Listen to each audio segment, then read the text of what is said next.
Bismillahirrahmanirrahim. Assalamualaikum. Okey, hari ini kita berada di showroom PJ10 di Pandan Dalam, Kuantan, Pahang, Darul Makmur. So, nama PJ10 ni by Epicon. Okey, so call dulu nombor ni untuk temu janji sebab dia kena buka pagar kat sini. So, jom kita tengok. Itu showroom dia. Dua daripada tepi ada bendera-bendera tu kan. Okey, yang ada aircon tu. Jadi kat sini boleh masuk sana.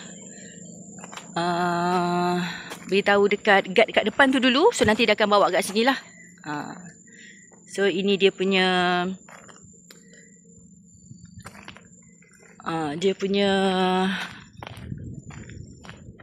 site lah.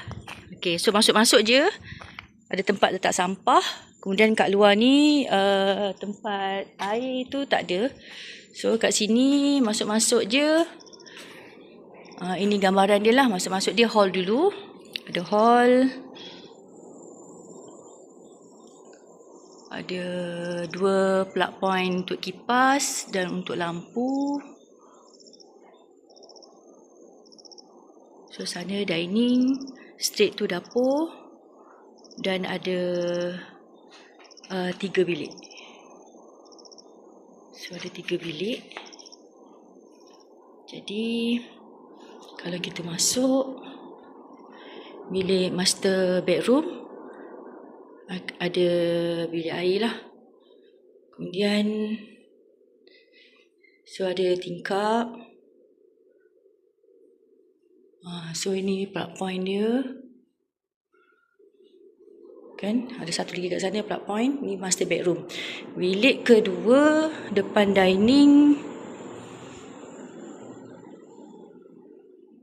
So dia akan ada mungkin kalau dia tak pokok ke apa kan kat sini kan. So ada space lah kat sini. Okay, seterusnya dapur. Ni bilik air dekat dapur. Dan bilik ketiga. Bilik 3 akan nampak kat luar lah. Bilik ketiga.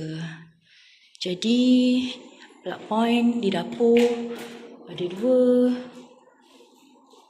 Kemudian inilah gambarannya. Jadi ini kita house tour keluar pula. So nice. Comel.